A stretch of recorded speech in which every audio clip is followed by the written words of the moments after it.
7 FM so ne mamu nyina achi ene ye benada August bosome da to so dunsia no pensem e de ba no de de makwetene bi ene sen na do dan kwa akufo do mampani e de ato na esua nwoma akonkan anim se oman abakosem bia a owo no wo hwe na ontintim to enkrata so suafo abedi akire wo hwekuayo so e de atu dwa se enuane bo aye den esan se ahyentuade bo nso ekosoro Attorney General for the Atubia says Accra Academy agugu Ghana ha no wo a enam mo sa so a ama agugu no enche aban no mbedi afutu akwa mamabunu nyina se wani ankasa entina simo wontiri mu po emie wadwuma na wanyi wani emfanfiri aban enwuma hodo so nsawni bi ka yene hu na busafa no pe yede ba yemfa seda ema sofo reko heba awo na wonwo osa na ha won hepatitis A B C D ni yakeka ho afa be ma kwasi benu ntimi nyina so ye wontimi shapa na oba na sofo reko se bra sunsum ne honamu kokko nyina wosa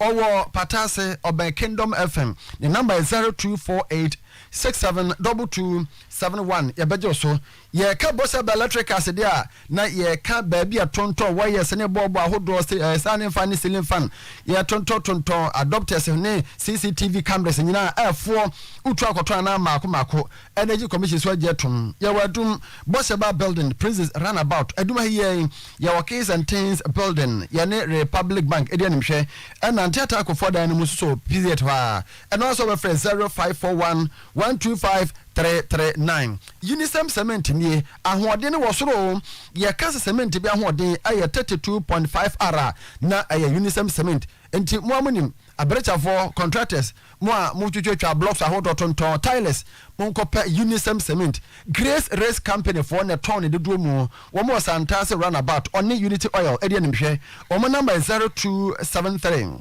664 441 yebeje so abe herbal clinic ni why na sickle cell yensa ye ma test nyina yes kan nyina ma hunu no obe ye firi ho so mema prostate ya na ye de rubber atu ye be mamu ye hunu de enyi obe ya ma diabetes na atwere no ne ulcer no ne hepatitis ne koko ne typhoid ye ketwa abe herbal clinic se brai wo water na so apatrapa new site fra no 0243 3453 92 fra yebejoso I can have a clinic I resafie was a hepatitis B no asie ebetu kane no na ne ka se hepatitis B eni aduro na so nei I resafie akofa enro bebre aba ya wode esa yade na sisi yade so wote ne te ejesu obezongo junction adwada kopeme meneda wode paroni bam aye friend wonder bam aba ya wode besrasra wonan ene wonsa ho stroke yade no eba so no wunya wonder bam ni bi esrasra bebiebie entini ni mu ama moja edi afrisane stroke no ebetum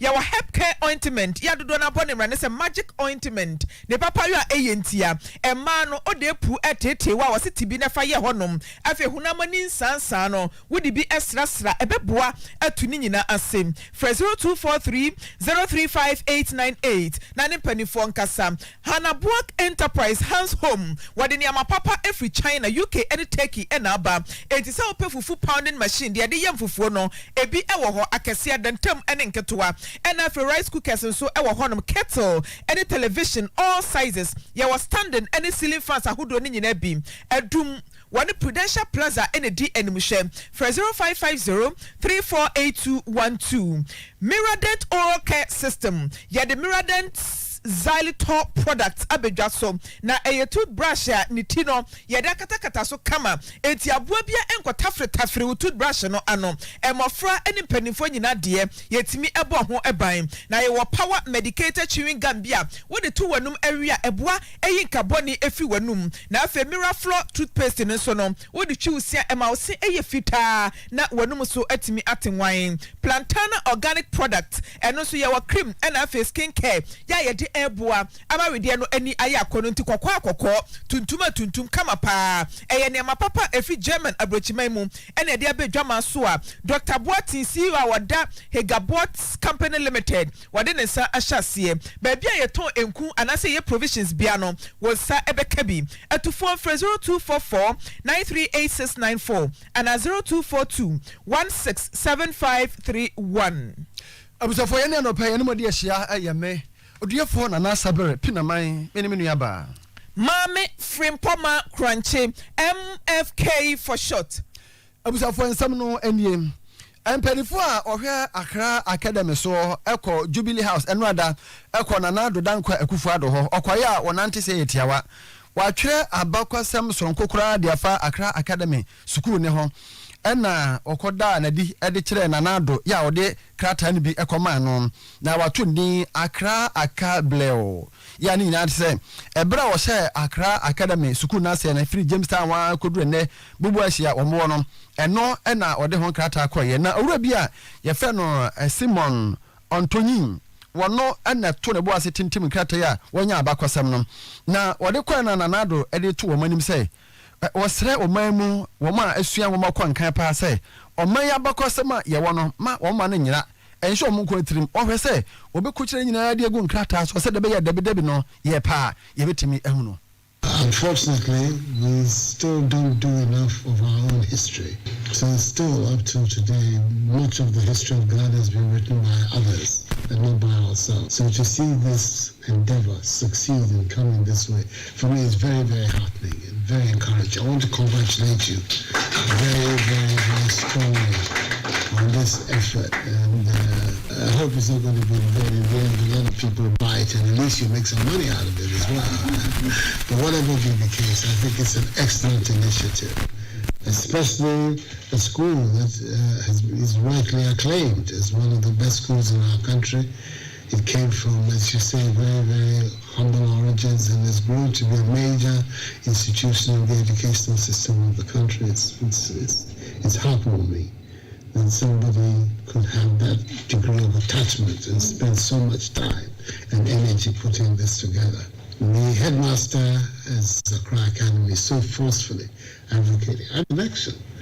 America was the very first country in the world to have a free secondary school system. They call it high school there.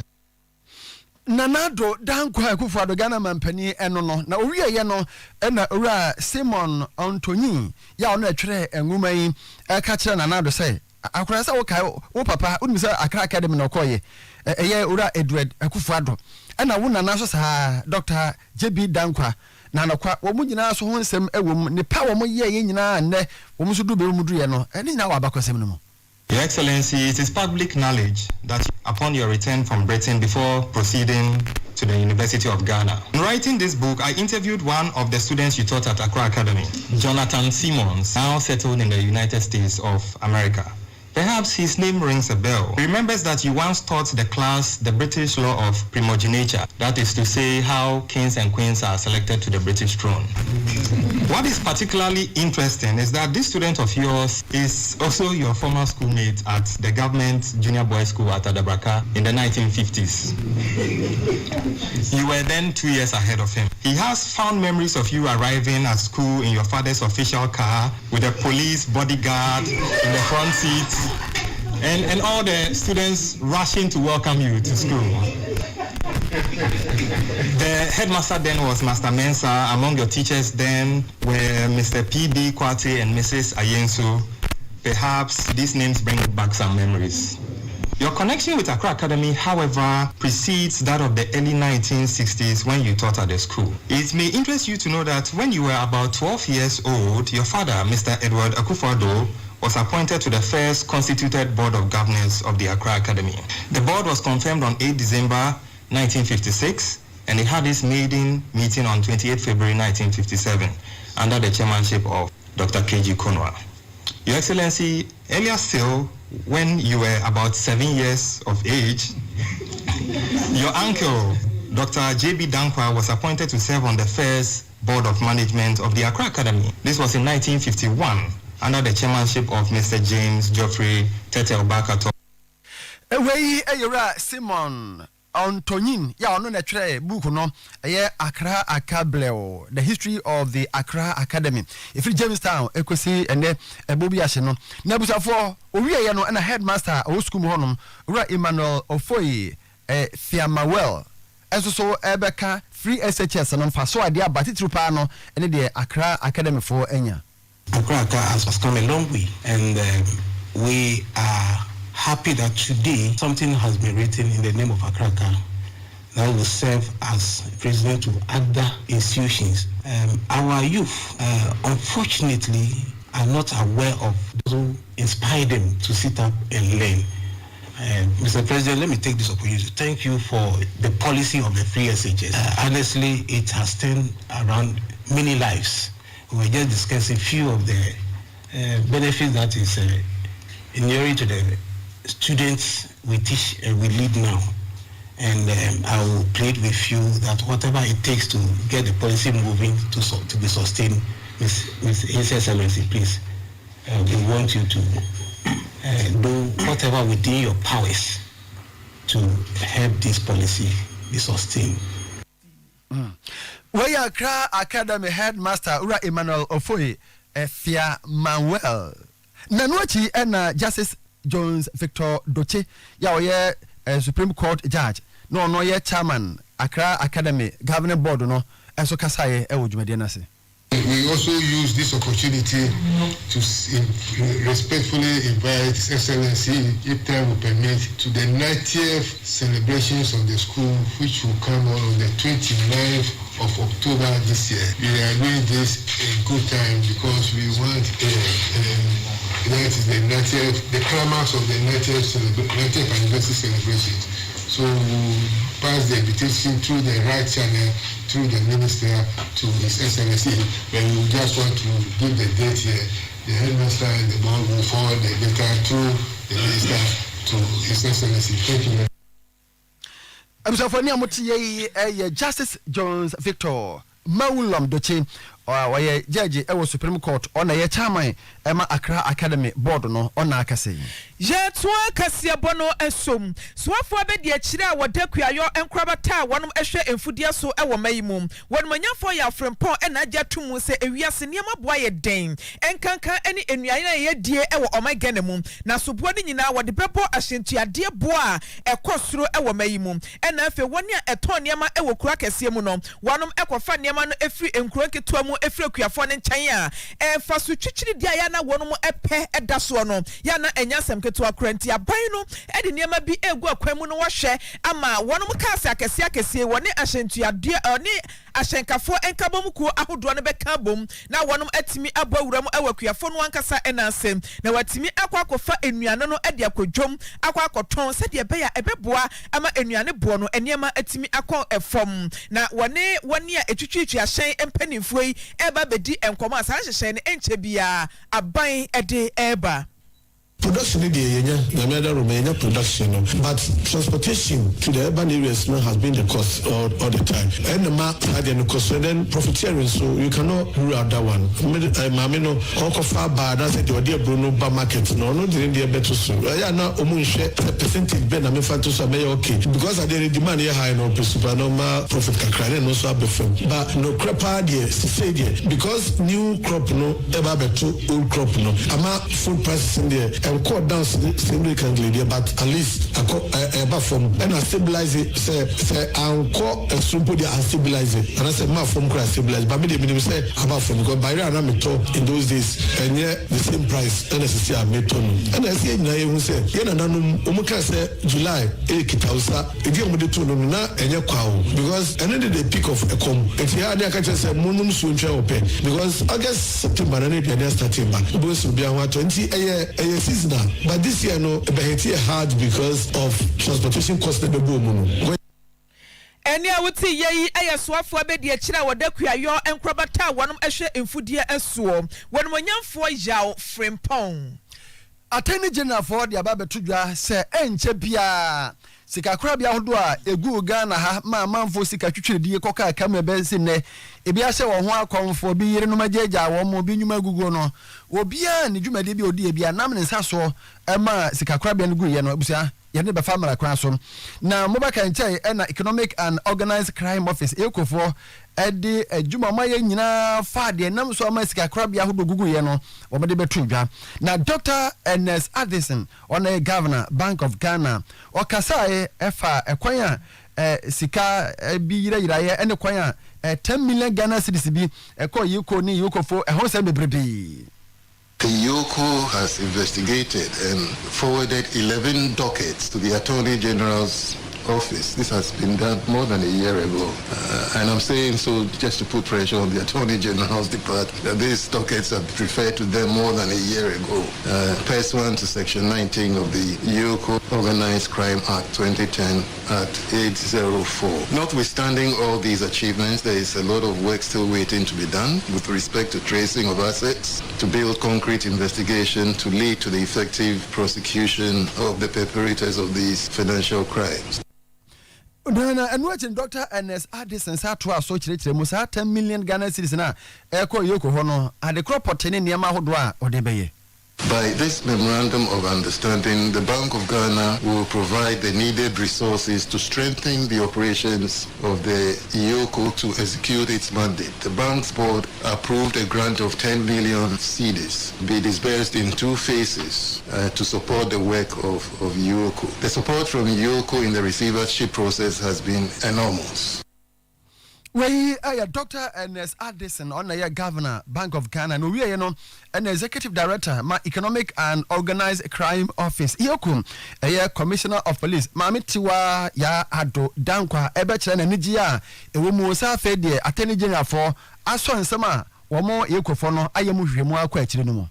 Like Mr. Governor said, the dockets are there and Attorney General is doing everything possible, including giving fiat to our lawyers at Yoko so that they can provide the backing to the office of the DPP to start the prosecution. Again, he's also going to provide training, tailor-made training for our officers because that area of investigation and prosecution is a bit different from the normal prosecution that we do.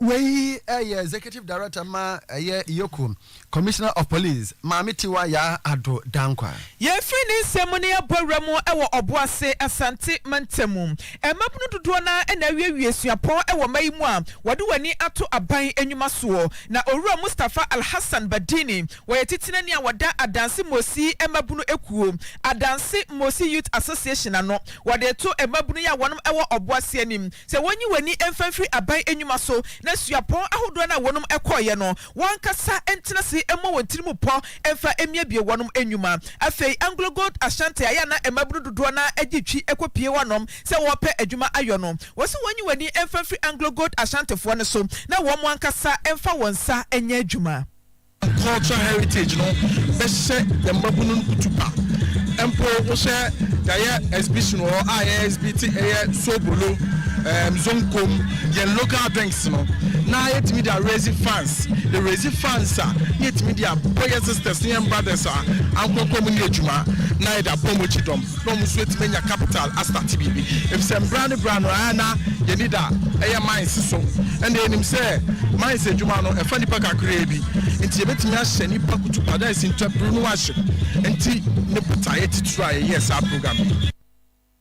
Wei titinani a wada adansi Mosi emabunu ekua no ewo oboase Owura Mustafa Al-Hassan Badini na nenkase no achi na Alhaji Abdulrahman waye Mosi fo hene ewo adanse wade adesrede etu mabunu nanim se ebuo eni asomdwe yade a eboa pa enti mabunu no emfa buo emampanimfo na efe wono mankasa eho so the dia yene Mosi for wala for yenyina agudie wo ye mfimfi amamre no bia no no anti se obi oho a bia Mosi ni bi ho ka na da gombani ana wala ni bi ko na okodi na agura na nubuofu mesre enye ebufu enye ntokwa amamra eda ho nti so ba abotre sempuo kapro yimano Alhaji Abdulrahman Mosi hine ewa danse na ne kurakura mu ena Alhaji Mohammed Yusuf adanse mamprusi hine so ede kokobo ema mabunu sa afimpiemienu ene adronu 9 2024 abato no wan mu hweye no wama amanyofo anhye wo mu kutupa ankodi bone misre ya babunu no womu ya kuru kambia womu ya kuru no mutumi hye buruwano ne kokora no mutu womu se baba election time baba womu hye ni ye kambia womu de sesa ya ho womu di yam pepefo no womu de sesa ya ho ene ope MPA baba ha osi womu nyina mo ntena ha ndiduane a mo batana ha duduane na mom wanyanye ne power no okope ebia wo batu sunu kwa Accra obadi busumi miensa onsanka no na wo ene waka ha Eni awuti ye Alhaji Mohammed Yusuf adanse mamprusi ehine Observe for mutie sem nyina wo Oyerepa 100.7 FM so ha na ebrebe makwa na de asie. Oduefo nana asabre pinaman me ne menua ba. Mame Frimpoma Crunche MFK for short. Emmanuel Oduro Korea na ebobo ano ye ne Jimmy Cliff ene ba ye. Nana ya mensa etro so nene aye menua baako ne birthday okira de e wo KSTS wo menua wo mbibia. Ye fan Osai Kwame Kuma Esposito.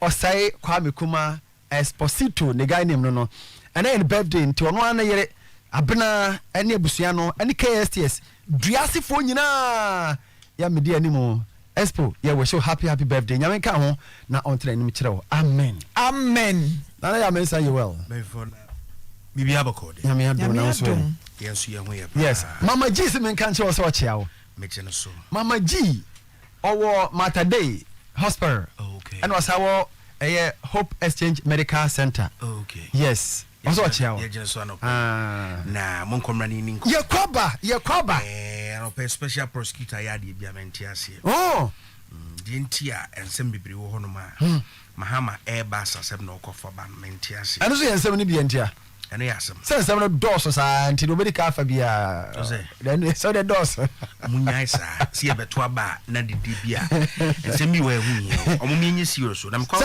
special prosecutor me mi ko wi obi ade me ni obi anso ka meka asem ma ne machine omunyai sa nhwehwe anim no oh ade na omoje mahama ho yeti kroma yedi Ghana ma ECG ma PDS omohwe so bosome nwotwe omoko no magiska no bosome nwotwe sika omoje bosome nwotwe no ya account mo PDS wonse ma ya ndisi for kaka akwa no ba ronte well special prosecutor no onte so what's that before so they covered by nyamutu abra covered by no abapaya everyone is a health minister kwakwa manko kwakwa menu ekoto covid draw by oni katafo bi afekupie malam bi nchen na hu kutua scam scan krega so sai ayamfo ye disca bi amma no wonse okọ parliament was say he wasn't thinking right skako kem was it not sabi na dwin sisu sabra scandals bibre wo double salary sankofo age Odini inachi mama airbus odini inachi o mo yenkomra na and many more how odi achi oyedi na wonya mama onyi obi ahwe omunya botrama papa na on tran baby nwen di hia no we nye di hia ni scanner sa bye bye awi bebre amanfo awi yi na wo ba be ka se airbus di airbus Nana Kwaku Asari Baba is the sports lawyer. Brother Biabakode. Yamiadum. Good. The Yankopon say. Nan some wo there. Oh, in some there. They are ching one there. Susan some wo. Juventus are winning the first game. Wow. Of the season 2022-2023. Okay. According to Manchester United, Cristiano Ronaldo remains part of their project. Wow. So he's not going anywhere.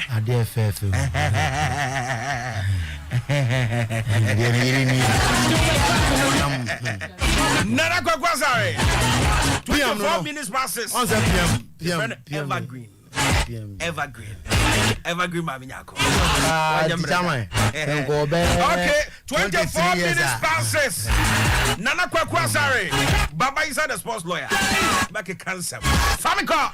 All right, Inti, and I'll pay Yamo special good morning. Don't forget to PM and I'll pay a mason says sports activity. I don't sem Ebra won't go from cross on sem and your fish and Abu and Numino, yet the Ebra Wabati Clementino, the darling boy anchor transfer in Guso and some technical letters at the same place by and a letters are one more air journey and rap. Your catcher say Oko Adricano turning grounds wa Nanya Sam Katua Sante Kotoko after that. Anopano, womache Panthers, Esha Omonum, Womotuaso, Aya, Womo Preseason, Anopai, Ebetu Ankomo, the Continental Club Masters Phobia was say, we shall build a strong foundation with our colors red, gold, and blue DSM, and if you could not do Ia Dominacia Eba, he said a white player, I'm a hassle for Kemunchimu, about two on him, and then Anopai, sports lane, ye, and tantum Siansia, and for Monday night a football, and Ra, Matis outdoor etimi eto. Boda na Oko EPN ma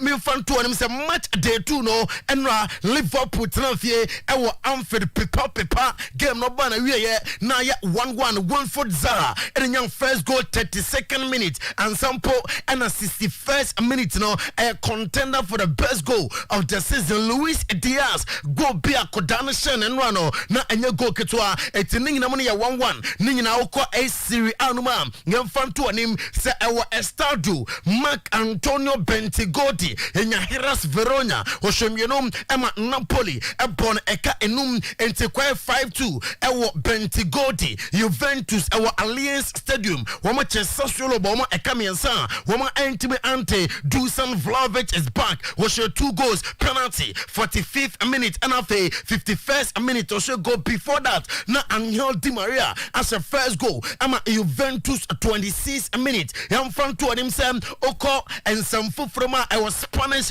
Primera División